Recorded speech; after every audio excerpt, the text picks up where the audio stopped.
I know what you're thinking right now. You see the whiteboard with the notes and stuff written on it, and you're like, let's get out of here. He's going to talk theory. And we are, but it's important theory because, one, if we're going to be using pentatonics, we have to know what our relative major and minor, what's going on there. Okay? So, here's the deal. Every major chord has a relative minor. Every major scale has a relative minor scale. Think of them as cousins. In order to find them, let's start with C. That's kind of the center of the music universe. In order to know what the relative minor is of C, C major, is we count 3 steps down from it. And right now, let's just think alphabet. So C is, we count C as 1, then B, then A, going backwards. So C, B, A. And so we count 3 steps down. A is our relative minor for C. All right? Now, if we want to go the other way, we go 6 steps up. And so we go C, D, E, F, G, A. All right?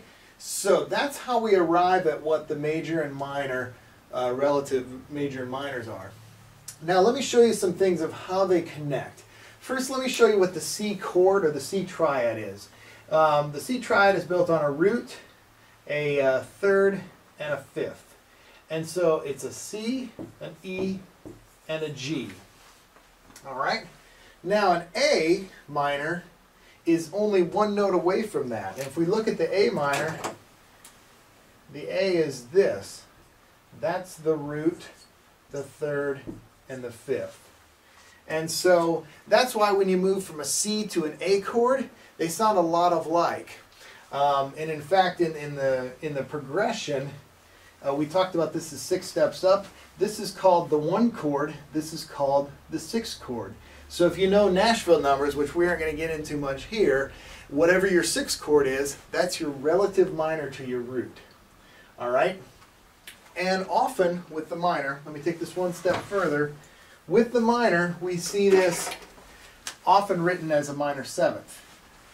What happens with a minor 7th is you add the 7th scale tone right here, which is G. Actually, it's a flat 7. This is a flat 3rd. So, C chord, C, E, G, is the relative major of A minor. A minor is the relative minor of C major. All right, so these go together. And as we look at our pentatonics especially, we need to understand this relative major and minor. So as we go down, if you notice these notes here are kind of in the order of the circle of fifths. And we've talked about that before. Actually, we jump back up to the other side of the circle here. And it's just simply going down 3. So we take G, and then we've got an F and an E. All right, or we go up. G, A, B, C, D, E. All right, so 6 scale step is E, 6 scale step of D is B, 6 scale step of A is F sharp. Now we're getting into F sharps. E is C sharp, B is G sharp minor, and the F is the D minor. Go ahead and just play these and you'll hear how they go together. Let's look at this stuff in a practical way with the guitar in hand. So let's start with C. Alright, so C is our major. Our relative minor of C is then A minor. And you see, just on the guitar, it's only 1 note apart. We just move 1 finger, we grab that A there on the G string, and we leave the 5th string open to catch the low A.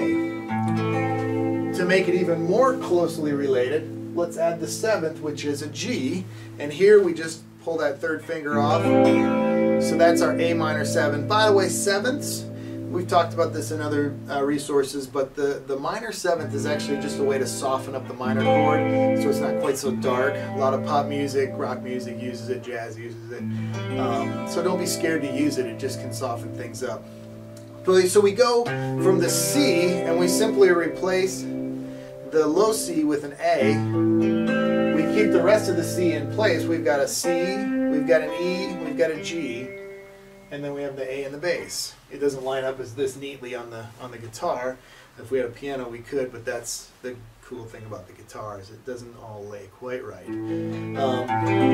So C to A minor 7. All right, so this little training on relative major and minor isn't gonna, solidify it all in your brain if this is the first time you're learning about it, but it's a start. And as we get into the major and minor pentatonic of how to put those together and how to improvise with it and understand that's going to help maybe solidify some of it for you.